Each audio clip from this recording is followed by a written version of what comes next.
Hi friends, welcome to Vijay Kumar tech zone. ఈరోజు మరొక టాపిక్తో మేము ముందుకు రావటం జరిగింది. అదేంటంటే తెలంగాణలో మీరు ఇంతకుముందు ప్రజాపాలనకు అప్లికేషన్ చేసుకున్నారు కదా, ఆ అప్లికేషన్ నెంబర్తో అనేది మీరు ఏ స్కీమ్కి అయితే అప్లికేషన్ చేసుకున్నారో అన్ని స్కీమ్ల డీటెయిల్స్ అనేది మనం ఆన్లైన్లోనే మీ ఇంటి దగ్గర నుండి తెలుసుకోవచ్చు అనమాట.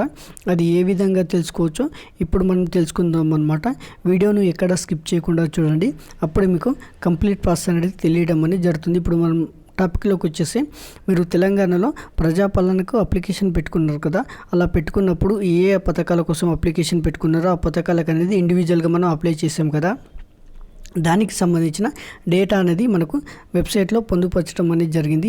దానికి సంబంధించి మీరు ఏ విధంగా తెలుసుకోవాలంటే, ఫస్ట్ మీరు ప్రజాపాలనకు అప్లికేషన్ ఇచ్చారు కదా, ఆ ప్రజాపాలన ఇచ్చిన అప్లికేషన్ ద్వారా అంటే అప్లికేషన్ నెంబర్కి పోతే మీ మొబైల్ నెంబర్ ఉంటుంది కదా, ఆ మొబైల్ నెంబర్కి అనేది మీకు ఒక మెసేజ్ అనేది రావటం అనేది జరుగుతుంది. నేను గతంలో వీడియో చేశాను, మెసేజ్ ఏ విధంగా వచ్చింది అనేది కంప్లీట్గా నేను వీడియో అనేది డిస్క్రిప్షన్లో ప్రొవైడ్ చేశాను, అక్కడి నుంచి చూసుకోండి మీ ఆ వీడియో ఏ విధంగా అప్లికేషన్ నెంబర్ చూసుకోవాలో. ఇప్పుడు మనం ప్రస్తుతం ఏం చూపిస్తున్నామంటే, అప్లికేషన్ నెంబర్ యూజ్ చేసి మీ యొక్క డీటెయిల్స్ ఆన్లైన్లో ఏ విధంగా తెలుసుకోవచ్చు ఇప్పుడు మనం తెలుసుకుందాం. వీడియోను ఎక్కడ స్కిప్ చేయకుండా చూడండి. ఇప్పుడు నేను చూపిస్తాను. ఇక్కడ మీరు డైరెక్ట్ గూగుల్లో వచ్చేసి ప్రజాపాలన స్టేటస్ అని టైప్ చేయండి, లేకపోతే నేను డిస్క్రిప్షన్లో లింక్ ప్రొవైడ్ చేస్తాను, అక్కడ నుంచి డైరెక్ట్ వెబ్సైట్లోకి అనేది వచ్చేసేయండి. ఇక్కడ వెబ్సైట్లోకి వచ్చేసిన తర్వాత మనకి ఇక్కడ నో యువర్ అప్లికేషన్ స్టేటస్ కనబడుతుంది కదా, దీనిపైన క్లిక్ చేయాలన్నమాట. దీనిపైన క్లిక్ చేసి మనకి ఈ విధంగా ఒక అప్లికేషన్ నెంబర్ అని కనబడుతుంది చూడండి. ఇది ప్రజాపాలన అఫీషియల్ వెబ్సైట్ అనమాట. ఇక్కడ చూపిస్తున్నారు కదా, ఇక్కడ హోమ్ అని ఉండి నో యువర్ అప్లికేషన్ స్టేటస్ అంటే ఆటోమేటిక్ అనేది మీకు రావడం జరుగుతుంది.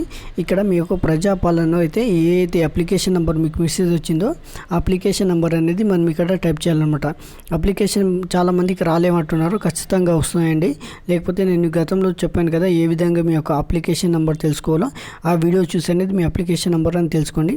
ఇప్పుడు ఒక నంబర్స్ అనేది నేను ఇక్కడ ఎంటర్ చేస్తున్నాను చూడండి. నంబర్స్ ఇక్కడ ఎంటర్ చేసి మీకు ఏ విధంగా కనబడుతుందో మీకు నంబర్ అనేది ఈ విధంగా రావటం అనేది జరుగుతుంది. ఈ నంబర్ ఉంది కదా, ఇక్కడ నంబర్తో వచ్చిన తర్వాత వ్యూ డీటెయిల్స్ అని కనబడుతుంది కదా, దీనిపైన క్లిక్ చేసి మీకు డీటెయిల్స్ అనేది రావటం జరుగుతుంది. ప్రస్తుతానికి అనేది ఇప్పుడే అప్డేట్ చేస్తారు కాబట్టి సర్వర్ అనేది కొంచెం బిజీగా ఉంది కాబట్టి నేను వీడియోస్ చూపలేకపోతున్నాను. తర్వాత మీరైనా ఎప్పుడైనా చూసుకోండి. ఈ అప్లికేషన్ నెంబర్ అనేది మాది స్క్రీన్ పైన చూపిస్తున్నాను కాబట్టి ఇది అప్లికేషన్ నెంబర్ యూజ్ చేసి మా యొక్క డీటెయిల్స్ అనేది తెలుసుకోండి. అప్పుడే ఇది కంప్లీట్గా నిజమని తెలుస్తుంది అనమాట. మీ యొక్క అప్లికేషన్ కూడా మీకు ప్రజాపాలన వచ్చిన అప్లికేషన్ నెంబర్తో అనేది తెలుసుకోండి అనమాట. ఏ స్కీమ్కి అప్లై చేసుకున్నారో నేను ముందు వీడియోస్ చెప్పడం అనేది జరిగింది. డబుల్ బెడ్రూమ్ ఇల్లు అప్లికేషన్ ఏ విధంగా ఉంటుందని కంప్లీట్గా వీడియో చేశాను కదా, అలా సేమ్ ఇది కూడా మీ యొక్క ఏ స్కీమ్కి అప్లికేషన్ చేసుకున్నారో ఆ స్కీమ్ డీటెయిల్స్ అనేది మనకు పూర్తిగా రావటం అనేది జరుగుతుంది అనమాట. ఇలాంటి మరెన్నో వీడియోస్ కోసం విజయ్ కుమార్ టెక్ జోన్ని సబ్స్క్రైబ్ చేయండి, షేర్ చేయండి. మీకు ఏమైనా సందేహాలు ఉంటే కామెంట్ సెక్షన్లో కామెంట్ చేయండి. Thank you friends.